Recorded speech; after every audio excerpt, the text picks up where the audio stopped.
The pen scraped against the paper, each stroke sealing my name beside the words owner of property. I could feel my children's voices echoing in my head. It's for the best, Mom, the way someone might speak before closing a door for good. Only, the door they thought they'd shut, I had just opened. And as the ink dried, I realized something they hadn't. They hadn't sent me away. They'd handed me the keys. Before we continue, I'd love to know, where are you watching from today? Comment below, and don't forget to press the subscribe button. The years before all this, they felt like a long, warm afternoon that I thought would never end. Back then, the house was alive in a way that wasn't just about the creak of the floorboards or the hum of the old refrigerator, it breathed. Every Sunday morning, I'd wake before anyone else, tying my apron before the kettle had even begun to sing. The smell of cinnamon and nutmeg would roll through the house, curling into the corners, coaxing my children out of bed one by one. The kitchen table was our stage for life. We didn't just eat there, we read letters, paid bills, iced birthday cakes, and sometimes cried over hard news. My eldest, Peter, had always been the quiet one. He spoke in thoughtful bursts, his eyes often somewhere far away, but when he smiled, it came from deep inside him. Then there was Clara, my spirited middle child, who could argue about anything from politics to pie crusts, but she was the first to defend her siblings if anyone else dared to speak ill. And Anna, my youngest, was the dreamer, always humming as she drew pictures on scrap paper. The house itself had its own quirks. The third stair from the bottom creaked no matter how gently you stepped, and in the winter, the wind found its way through the smallest cracks near the kitchen window, carrying with it the scent of wood smoke from our neighbor's stove. The lilac bush by the front porch bloomed heavy each spring, so fragrant it made you dizzy if you stood too close. I'd spent decades making it a home, not just with money, but with hours of work that left my back aching and my hands raw. I stripped wallpaper in the living room when the kids were little, painted the walls a soft cream to brighten the winter months.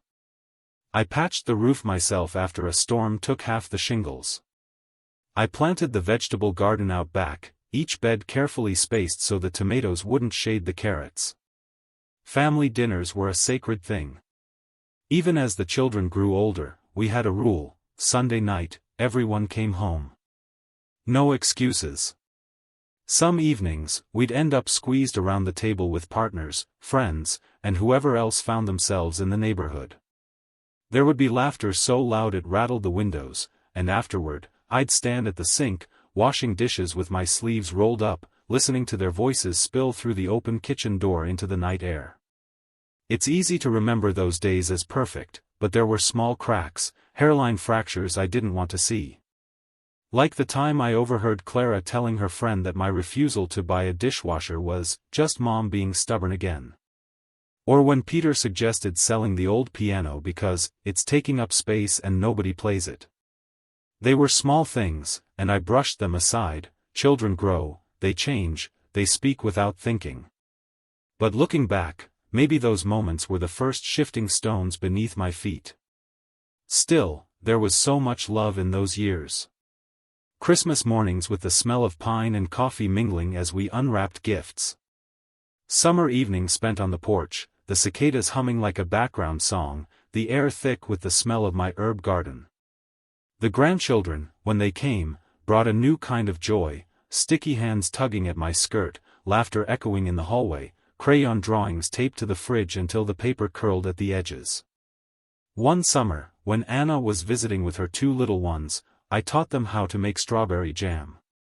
We stood in the kitchen, the three of us in aprons far too big for their small bodies, stirring the bubbling pot until the air turned sweet and syrupy. I remember thinking, this is it. This is what life is for. I never thought about losing it. Not then. Not when the lilacs were in bloom, or when the snow piled high enough to cover the garden beds and I'd stand at the window, mug in hand, watching the light change across the yard.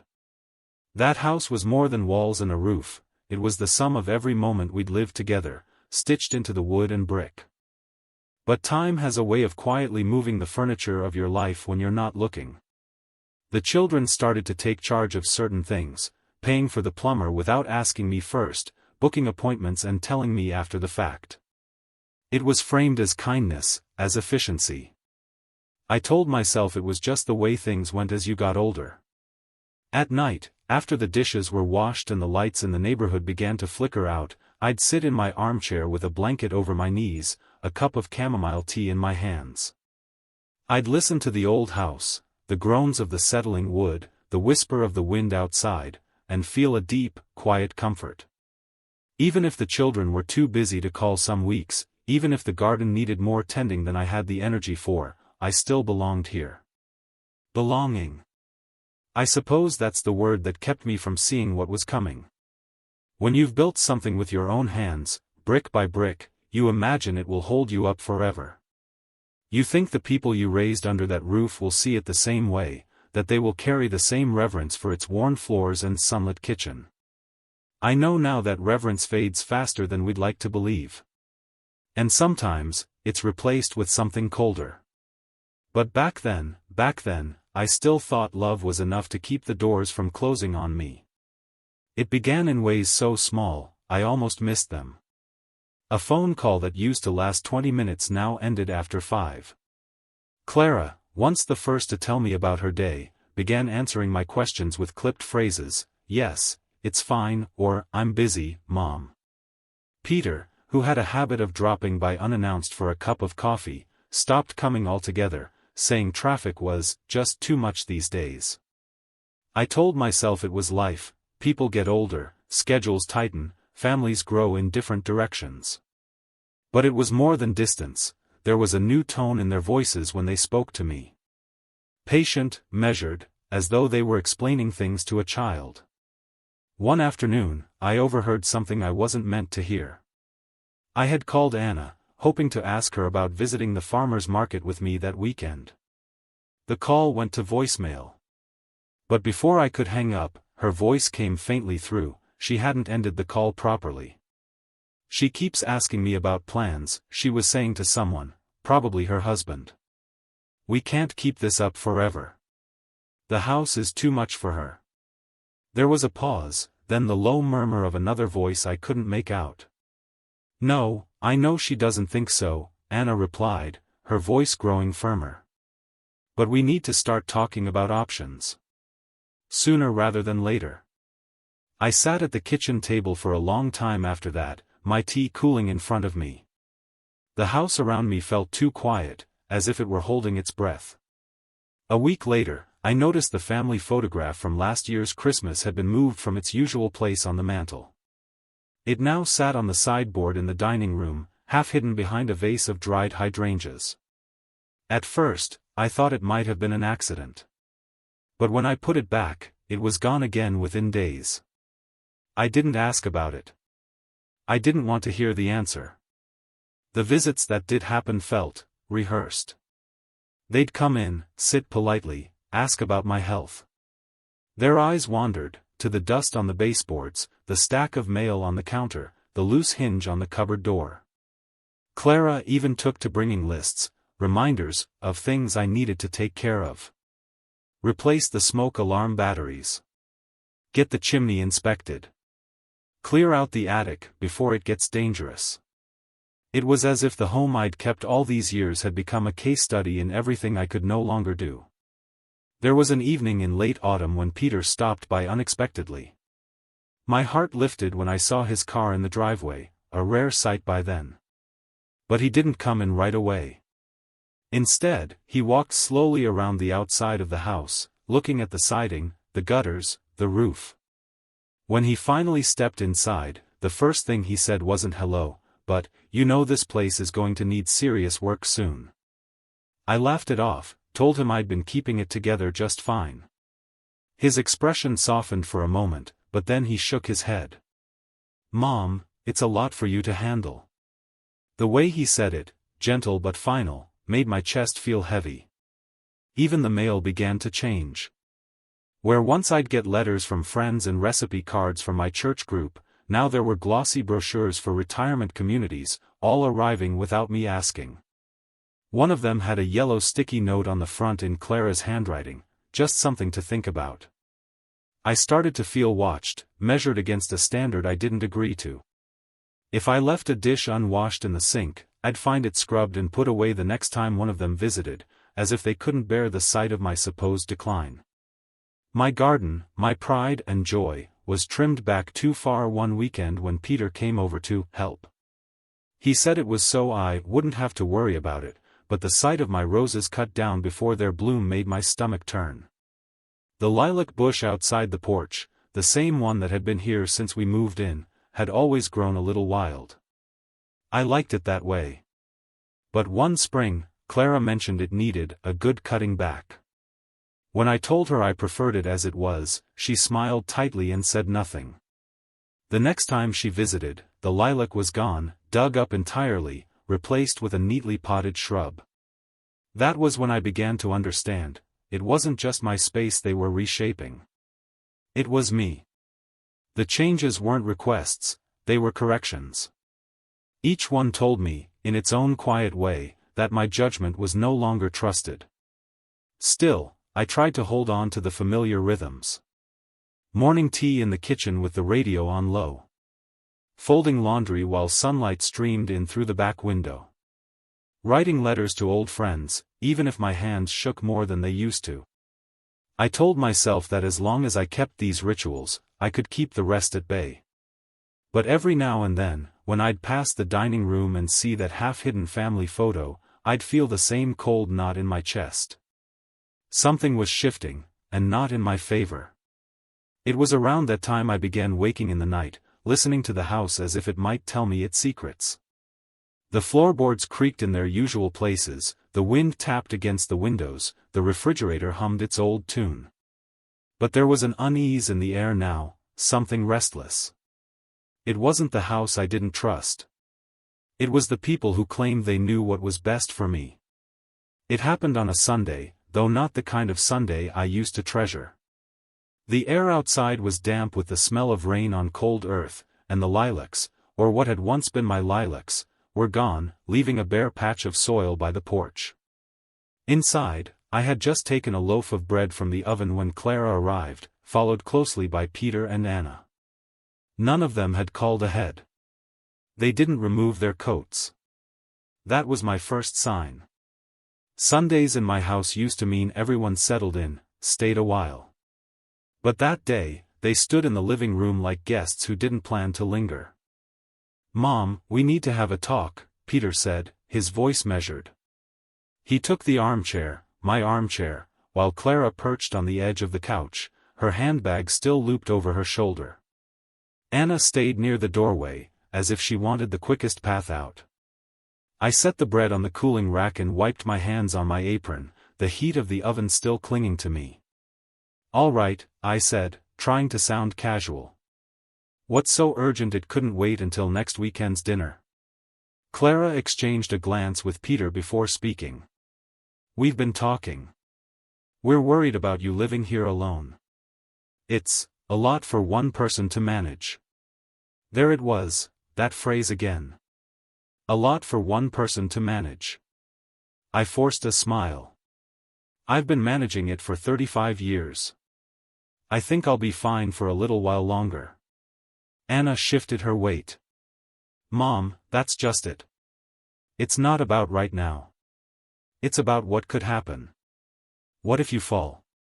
What if you get sick and can't reach the phone?" The words were wrapped in concern, but the way they looked at me, patient, deliberate, made me feel small. Like they'd already decided the outcome. Peter leaned forward, clasping his hands. "We've been looking at some retirement communities. Nice places, really. You'd have your own room, meals provided, activities. Friends your own age," Clara added, as though I were a schoolgirl in need of a playground. I let them speak, my hands tightening around the edge of the kitchen counter behind me. The smell of fresh bread filled the room, warm and comforting, but I felt none of its comfort. "And you've been looking at these places without telling me?" I asked. Clara straightened. "We didn't want to overwhelm you until we had good options to show." "Overwhelm me?" I almost laughed. "Instead," I said, "and what about my home? The garden? My things? We could downsize, Peter said quickly. Sell what you don't need, put the rest in storage. It would be freeing.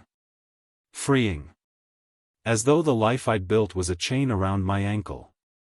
I tried to keep my voice even. I'm not interested. For a moment, no one spoke. Then Clara leaned back, crossing her arms. Mom, we're not trying to upset you. We just want what's best. What's best? The phrase landed in my chest like a stone. I had spent decades deciding what was best for them: food on the table, a roof over their heads, comfort when they were sick, guidance when they were lost. Now, in their eyes, I had lost the right to decide for myself. The conversation shifted, but the undertone never left. They spoke about safety rails in the bathroom, about the steep stairs to the basement, about the risk of keeping the wood stove. Each point was delivered like evidence in a case they'd already won. I thought about ending the conversation then, about telling them all to leave, but I couldn't. Not yet. Instead, I told them I would think about it. That seemed to ease them. Peter even smiled. But I knew my words were a placeholder, a way to buy myself time. When they left, the house felt quieter than usual. I walked to the window and watched their cars pull away one by one, leaving only the wet street glistening under the weak afternoon light. I went back to the kitchen. The bread was still warm, its crust golden. I sliced a piece, spread butter across it, and sat at the table. The smell, the taste, it should have been comfort. Instead, it was bittersweet. They had planted the seed.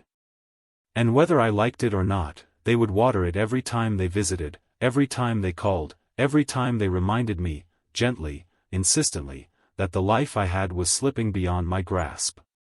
That night, I sat in the armchair they'd taken earlier, staring into the darkened window. My reflection looked back at me, smaller than I remembered. The thought I kept circling around wasn't about leaving. It was about how they had spoken to me, not as their mother, but as someone they were already halfway to managing. Somewhere deep inside, I knew this conversation wasn't the end. It was only the first push. It didn't happen all at once. No, it came in thin slices, like paper being shaved away until you suddenly notice the stack is gone. The first to change were the invitations. Birthdays, Sunday dinners, casual drop-ins, they'd been a constant, as natural as the seasons. But now, they came with caveats.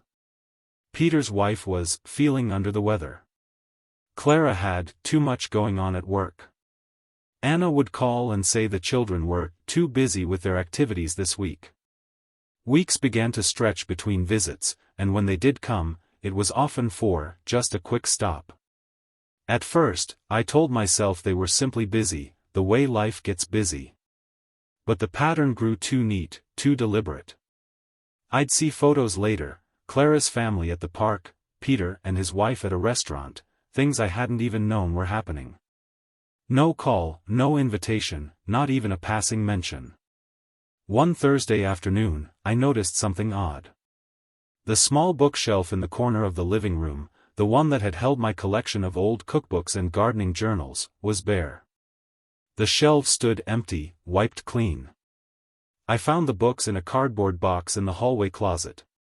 When I asked Clara about it later, she smiled as though explaining something to a child. We just thought it would be safer without all that clutter. You could trip. Clutter. That was the word they'd started to use for my things. My home, which had always been layered with objects holding stories, the chipped mug I used when Peter was teething, the armchair where Anna first learned to read, the ceramic mixing bowl that had belonged to my grandmother, was slowly being thinned. Not gone in one sweep, but in careful, unspoken removals. The most painful was the armchair. It was a deep, faded green, the kind of fabric that seemed to hold warmth long after you'd left it. I'd had it since the children were small. It was where I'd nursed fevers, read books, mended socks, and once fallen asleep with a grandchild tucked against my side. One day, I came home from the market and found it missing. In its place was a plastic-seated chair, light and cold to the touch. Peter was the one who'd made the switch. "It's safer," he said. "Easier to get in and out of." I told him I didn't want it, that the old chair had been just fine. He shook his head, his tone flat. "This is better for you." They didn't ask any more. They acted. Even the calls I received began to feel less like conversations and more like checklists. "How are you sleeping? Did you remember to take your pills? Are you eating enough?" The tone was polite but stripped of curiosity. They weren't asking because they wanted to know. They were asking because they'd decided I couldn't be trusted to manage myself. The silence in the house began to feel heavier. I started spending more time in the kitchen just to hear the sound of the kettle or the radio. In the evenings, I'd sit at the table with the lamp on low, knitting or leafing through a recipe book I'd already memorized. It felt as though the walls were listening, waiting for the next thing they would take away. And then there was the Sunday I wasn't invited at all. For years, Sunday dinners had been my anchor. No matter what else changed, that was the day we all came together. That week, I waited for the usual call. None came. I assumed something must have happened, so I rang Clara. "Oh, we just thought it'd be easier to have it at Peter's place this week," she said. "You know, less travel for everyone. For everyone except me." I sat in my kitchen that evening, the smell of roast chicken drifting from the oven I'd lit out of habit, plates laid out for no one. The sound of rain tapping against the window made the house feel even emptier. That was when the loneliness began to turn into something sharper. It wasn't just that I was being left out, it was that my absence was becoming normal to them. A convenience. The final straw came with the photograph. It had been taken the year before, at Christmas. I was sitting in my armchair with the grandchildren clustered around me, wrapping paper scattered on the floor. We were all laughing. It was the kind of picture you'd frame for the mantel. And I had. One morning, I found it gone. In its place was a glossy landscape print, all muted blues and greens, the sort of art you buy because it offends no one and means nothing. When I asked Anna about it, she said, it just felt less cluttered. Cluttered. That word again. But I knew now what it meant. It meant erasing. That night, I made tea and sat by the kitchen window, the steam curling up into the dark. I looked at the bare spot where my lilacs once stood, the place where the roots had been pulled out without my say. It wasn't just the flowers that were gone, it was the certainty that this was my place, my life. They weren't just making it easier for me to leave. They were making it harder for me to stay. If your own child started removing pieces of your life without asking, what would you do? It's strange how concern can feel like a cage when it's built without your consent. By the time winter settled in, the visits had taken on a new edge. They no longer came to see me, they came to assess. It started with the stories. Peter, always the first to bring them up, would recount tales of unfortunate accidents that had happened to other elderly neighbors. "Do you remember Mrs. Walsh? Fell down her basement stairs, broke her hip. Never the same after that." Or Clara would mention someone from her office whose father wandered outside one night and got lost. Each story was served with that same look, gentle, pitying, as if to say, "Do you see now?" Anna became the statistician. She'd rattle off numbers about the risks of living alone, the average cost of in-home care, the dangers of outdated wiring. I could hear the unspoken conclusion under all of it: you're a risk that needs to be managed. One afternoon, I was baking bread, my sleeves rolled up, flour dusting the counter. The mixer was whirring when Clara appeared at the door, letting herself in. "Mom," she said, "I've been meaning to talk to you about the stove. Gas is dangerous at your age. What if you forget to turn it off?" I stared at her. "I've been cooking on this stove for 30 years without burning the place down." She smiled in that way she did now, polite, certain, immovable. Still. Wouldn't it be safer to have meals provided for you? No cooking at all. It was during these visits that I began to notice how often they fixed things without telling me. A kitchen rug disappeared. The step stool I'd kept for reaching the high shelves was suddenly gone. I asked Peter where it was, and he said, "That thing's an accident waiting to happen." Even my garden became a target. I went out one morning to find the snow-covered bed stripped bare. The stakes I used to mark rows had been pulled out, the last of the dead stalks cleared away. "Less for you to trip over," Peter said when I asked. The house, my house, was being stripped not just of things, but of the life I'd built into it.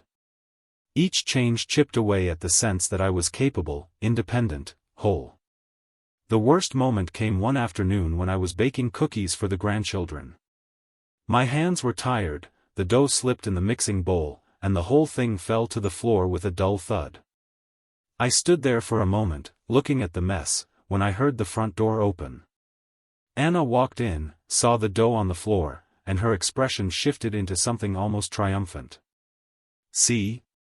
This is exactly what we've been worried about." "It was an accident," I said quietly.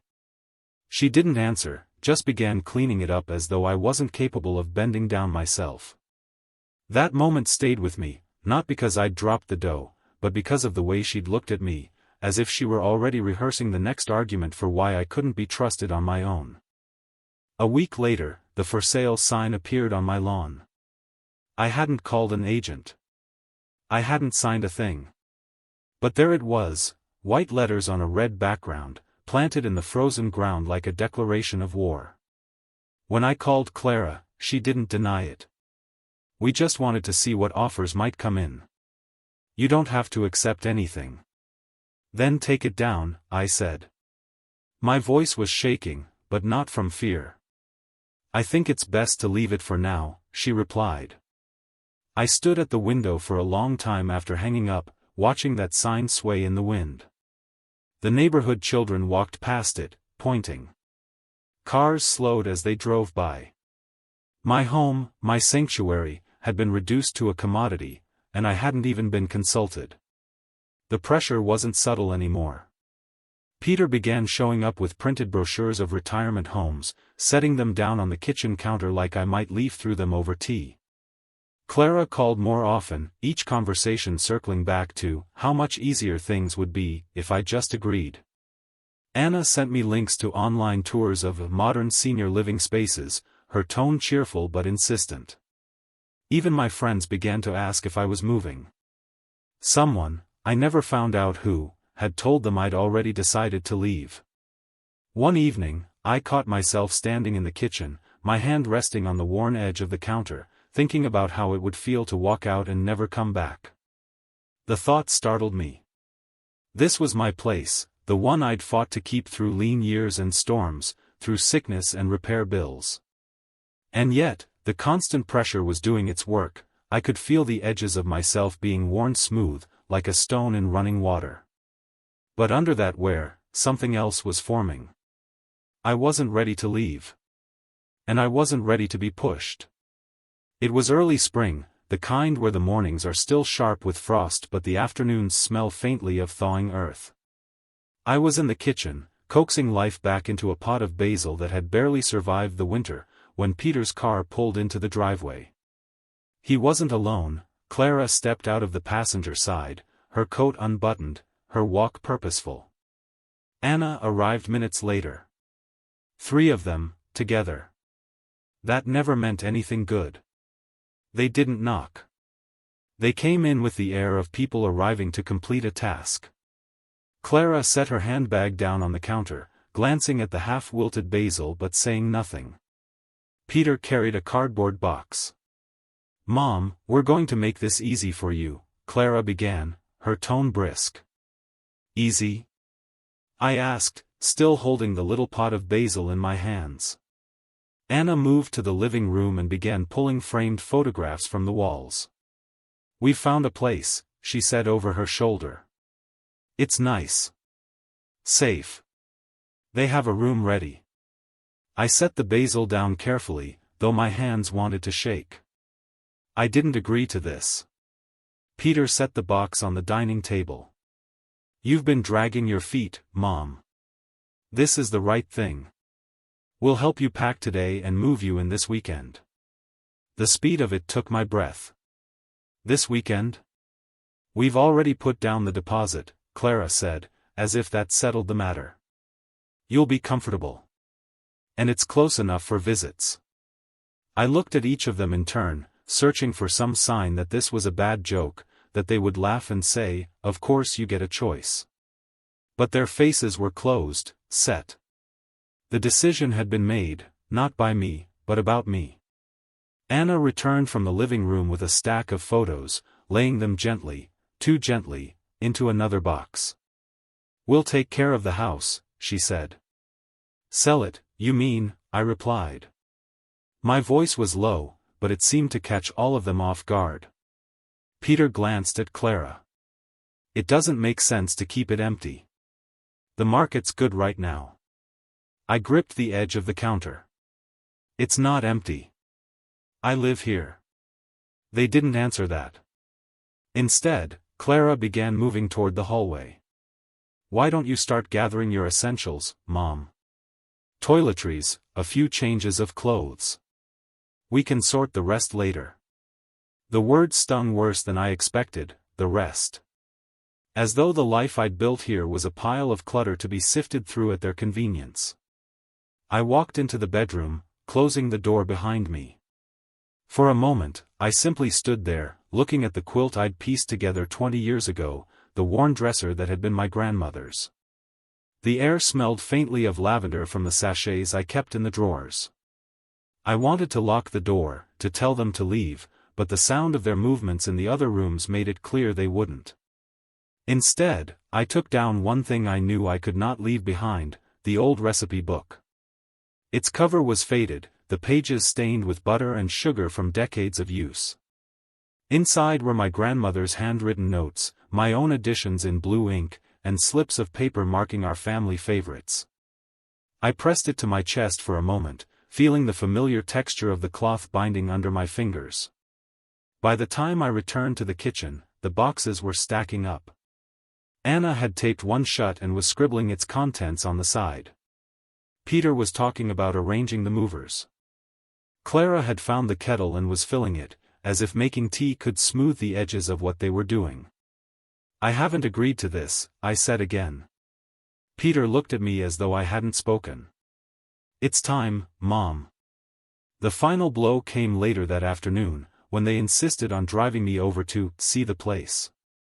I sat in the back seat, the recipe book in my lap, watching my house disappear behind us in the rearview mirror. The road was lined with the first hesitant blooms of spring, but I barely saw them. My mind kept circling the same thought: if I go, will I ever come back? The retirement home was clean and bright, with soft music playing in the lobby. The staff smiled warmly. They showed me the small room that would be mine, a bed, a dresser, a chair. It smelled faintly of disinfectant and lemon polish. There was no view of the garden. Peter said, "See? Cozy." I ran my hand over the dresser's surface. It was smooth, generic, without a single scratch or memory attached. When we left, they spoke as though the decision was already sealed. Clara was talking about changing my mailing address, Anna about forwarding my calls. By the time we returned to the house, the shadows were stretching across the lawn. I stepped inside and felt, with a sudden, sharp ache, that it was no longer entirely mine. Their voices filled it differently now, not as family visiting, but as owners preparing a space for the next stage of my life. That night, after they'd gone, I stood in the living room. Several walls were bare. Boxes were lined against the wall like sentinels. I felt the weight of the recipe book in my hands and thought of my grandmother, how fiercely she defended the little home she'd owned until the end. This was my last stand, I knew. And I had lost it. The move happened faster than I thought possible.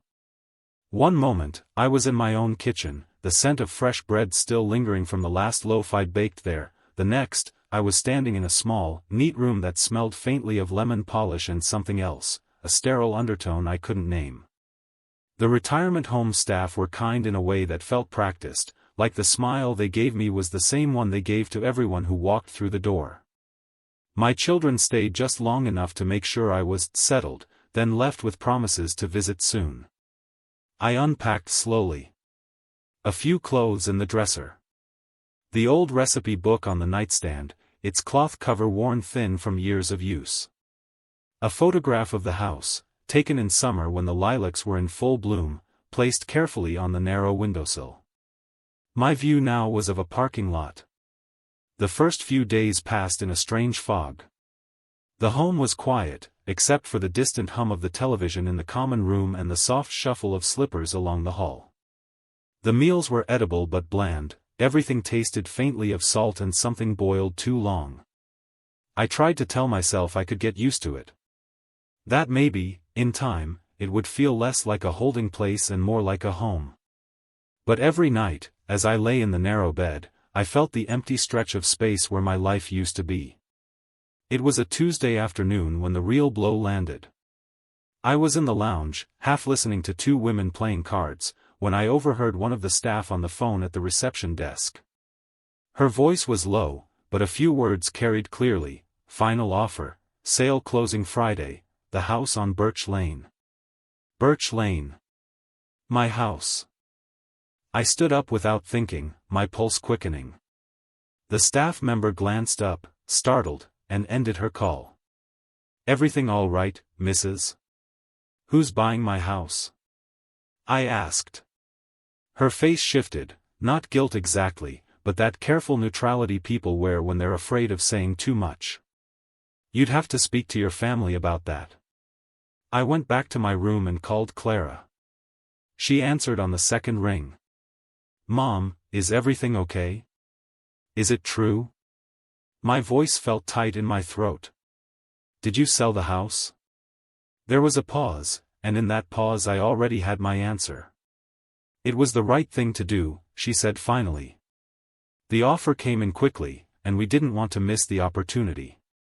The market's good right now. You didn't even ask me." "Mom," she sighed, "you're not living there anymore. Keeping it would have been an unnecessary expense. This way, we can make sure you're taken care of. Comfortably." The word comfortably landed like a stone in my chest. I thought of my garden, my creaking third stair, the way the sunlight used to spill across the kitchen floor in the late afternoon. You cannot buy that kind of comfort. I ended the call before I said something I couldn't take back. For the rest of the afternoon, I sat in the small chair by the window, staring at the photograph of my house.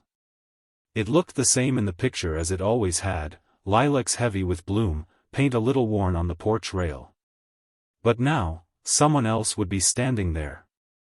Someone else would be making coffee in that kitchen, sleeping under that roof. That night, I couldn't eat. The food tray sat untouched on the small table. I lay awake long after the hallway lights dimmed, hearing the faint hum of the building's heating system. The air smelled faintly of disinfectant, as though the place were always preparing for the next person to fill an empty bed. In the days that followed, I spoke less. I moved through the building quietly, avoiding the cheerful chatter of the activities coordinator, skipping the group lunches when I could.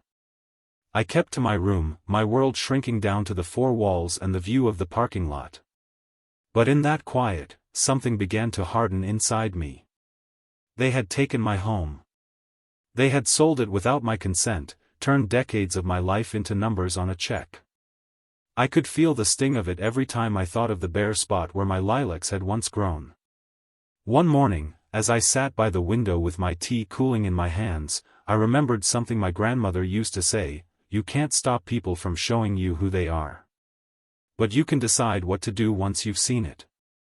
I knew then that I wasn't done. Not by a long shot.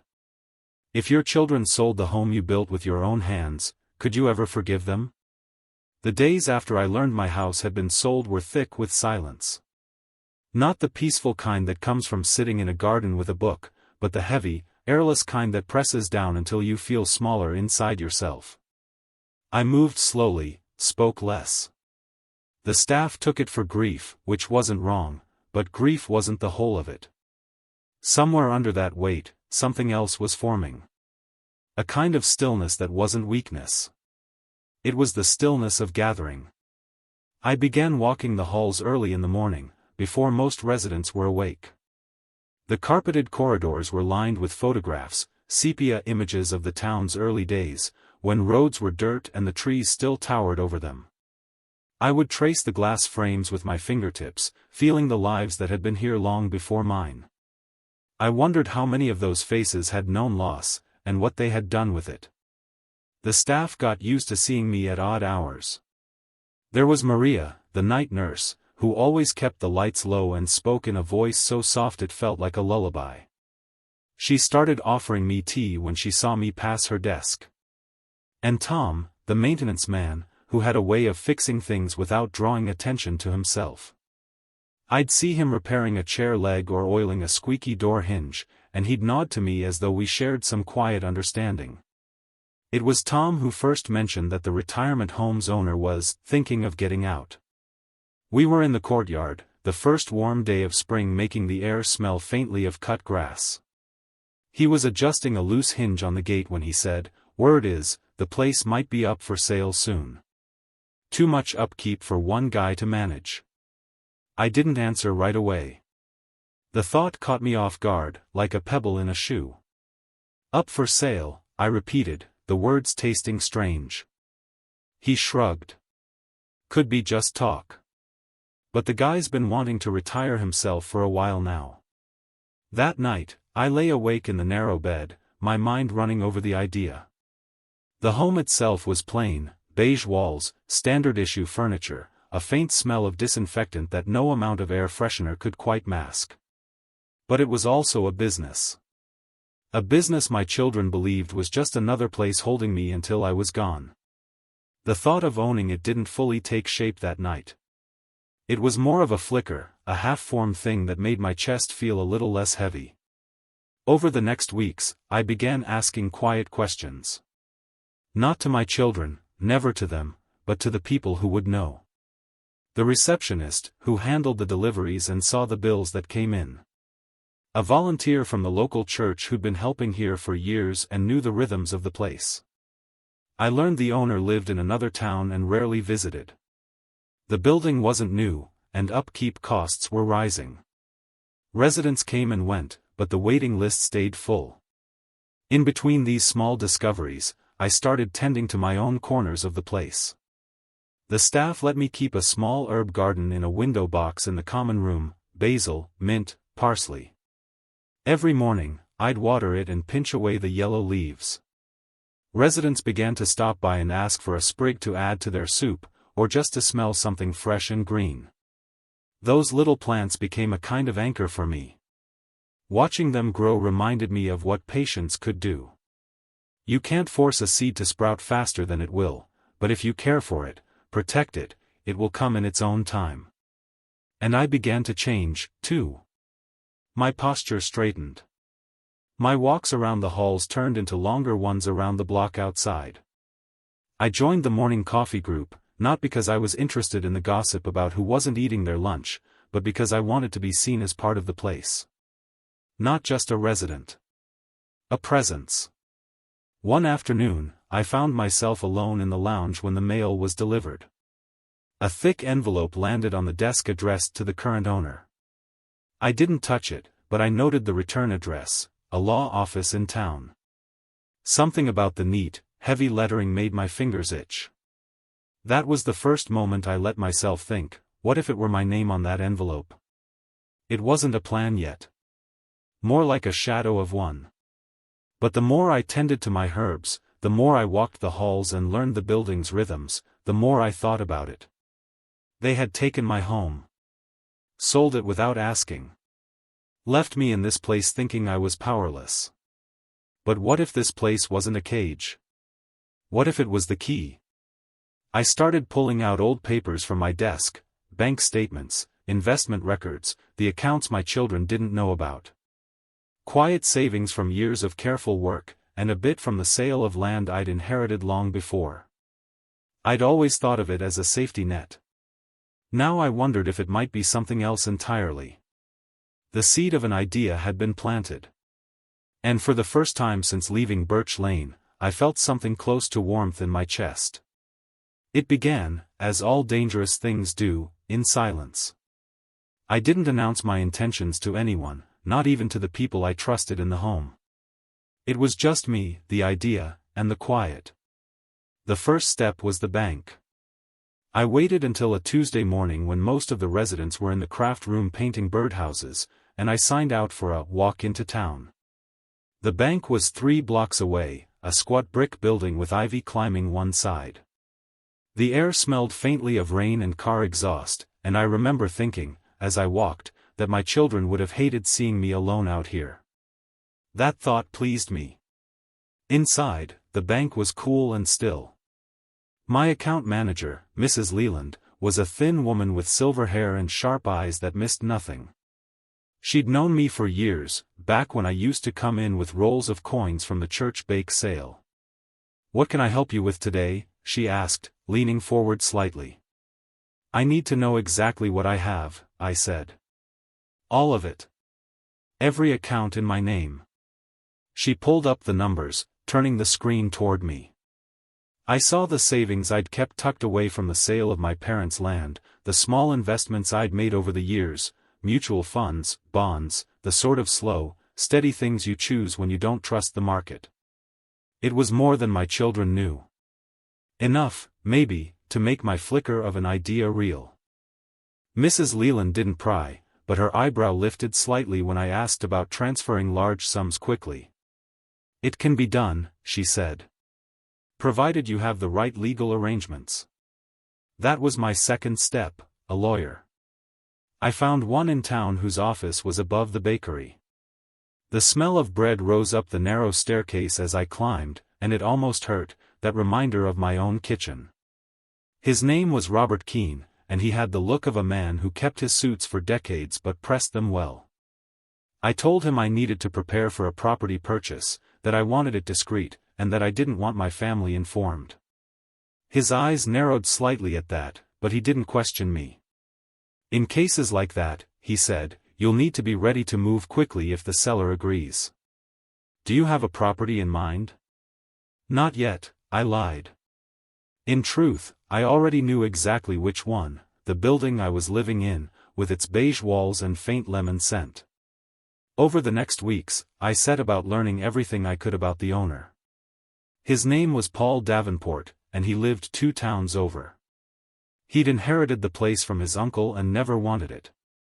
The retirement home was profitable, but the upkeep was constant, leaking pipes, an aging elevator, a roof that would need replacing in a few years. I began talking to Maria, the night nurse, in a way that seemed casual but wasn't. "Does the owner visit much?" I asked one night as she poured tea for me. "Not really," she said. "Last time was before Christmas. Most of the time, we just get emails from him or his accountant." Emails. That meant distance. And distance meant opportunity. I didn't tell her more, but I filed it away. One afternoon, I lingered in the lounge when Tom, the maintenance man, was replacing a ceiling tile. "If the place went up for sale," I said, "what do you think it's worth?" He shrugged. "Less than it should be. Owner's been putting off a lot of repairs." Then he glanced at me, as if realizing the oddness of the question. "Why?" "Just curious," I said. I began walking into town more often, visiting the bank, the lawyer, sometimes just sitting on a bench across from the home's entrance, looking at it as though I didn't live there. The brick was solid but weathered, the windows clean but old.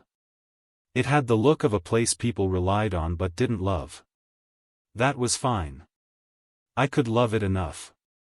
The moment my plans shifted from possible to inevitable came on a windy afternoon when I received a thin envelope in the mail. It was from Robert Keene. Inside was a draft purchase agreement with my name at the top and a blank space for the seller. He'd even included a note, "When you're ready, I can have this on a desk within an hour." I kept that paper folded in the drawer beside my bed, under the recipe book. Some nights, I'd take it out, run my fingers over my name, and imagine the moment my children would realize what I'd done. The rest was waiting. Waiting for the right sign that the owner was ready to sell. Waiting for the moment to move before anyone else could. I had been patient before, patient through years of raising children, patient through every change and every loss. But this patience was different. This was the patience of a hunter.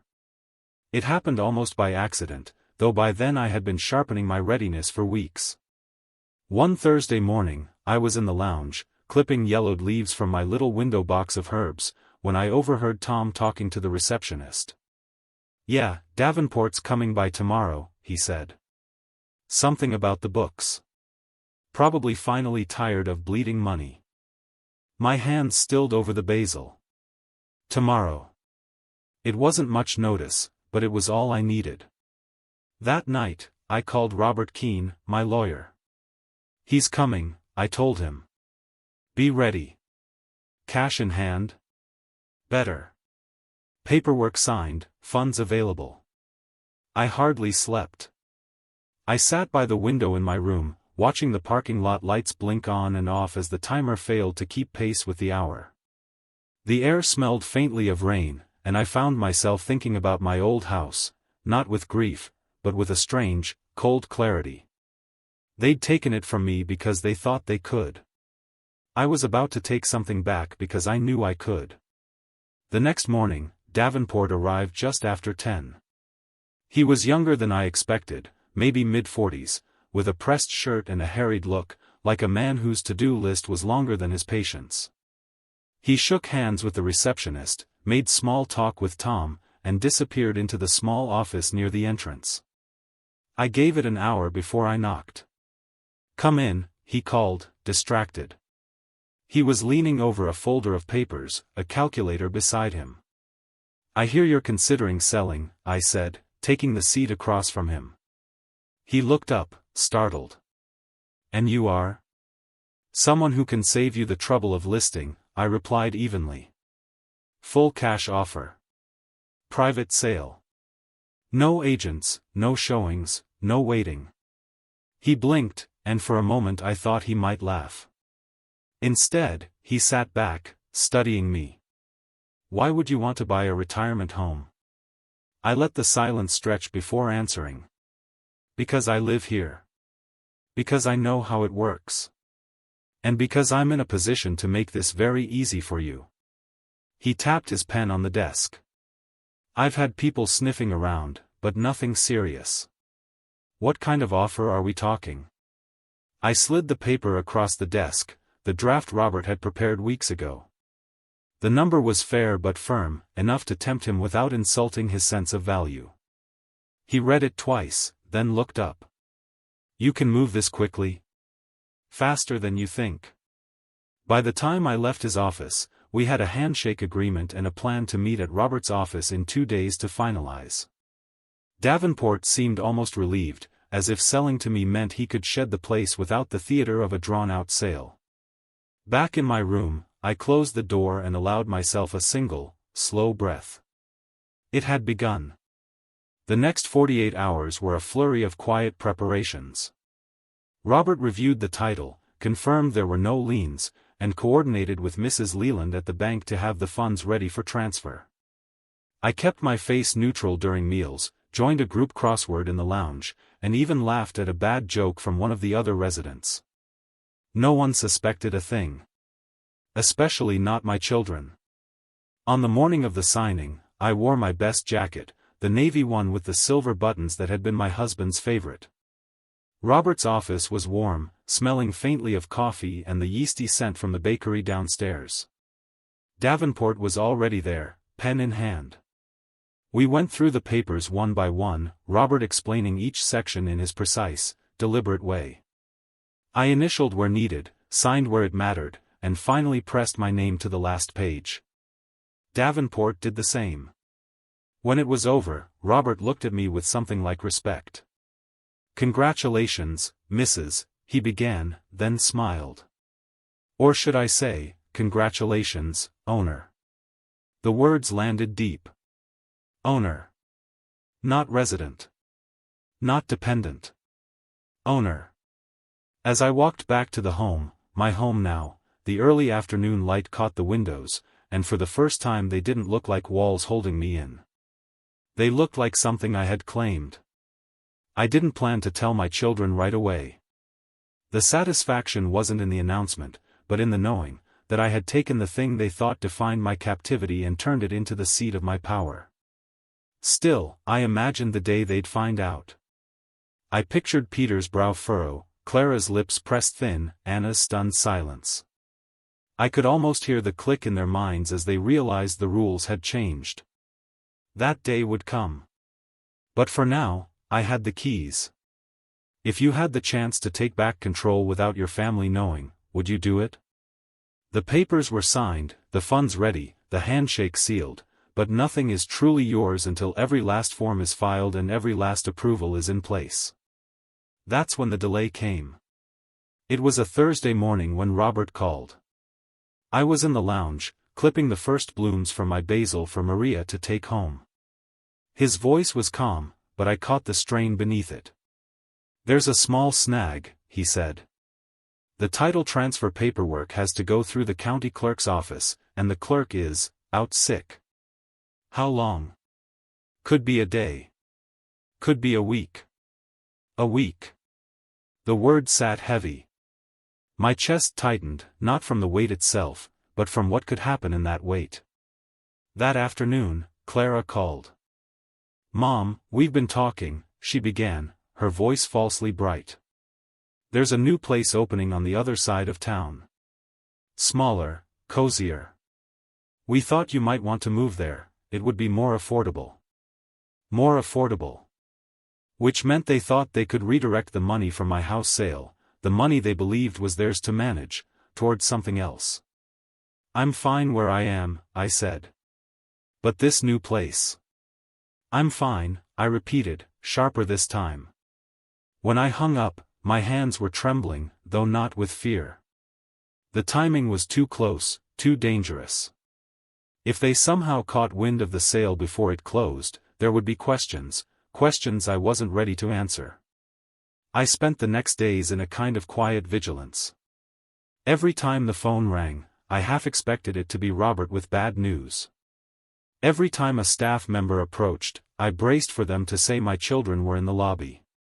On the fourth night, I couldn't sleep. The room felt too small, the air too stale. I wrapped a shawl around my shoulders and went to the courtyard. The night was cool and smelled faintly of damp earth, the way it always does before rain. The lights in the hall behind me made a faint hum, and beyond the fence, the street was empty. I sat on the bench and closed my eyes, breathing in the stillness. I thought about my life, about the kitchen where I'd baked bread on cold mornings, the armchair where I'd read bedtime stories until my voice gave out, the garden where I'd grown my lilacs. They'd taken all of that from me. But this place, this plan, was mine. The next morning, I was up early. I walked to the front desk and asked the receptionist if there had been any calls for me. She shook her head. I nodded, trying not to show my disappointment. It was just after lunch when Robert's number lit up my phone. "The clerk's back," he said. "Your paperwork will be processed by tomorrow." The breath I'd been holding for days finally left me. Tomorrow. That evening, I joined the residents for dinner in the dining hall, something I hadn't done since before the sale began. I smiled when people greeted me, listened to their stories, passed the bread basket. And all the while, a small, steady voice inside me repeated the same words, "Tomorrow it's done. Tomorrow it's mine." That night, I slept with the envelope from Robert under my pillow, the one with the signed agreements and my name on them. The thought of my children's next call didn't frighten me anymore. The power had already shifted, they just didn't know it yet.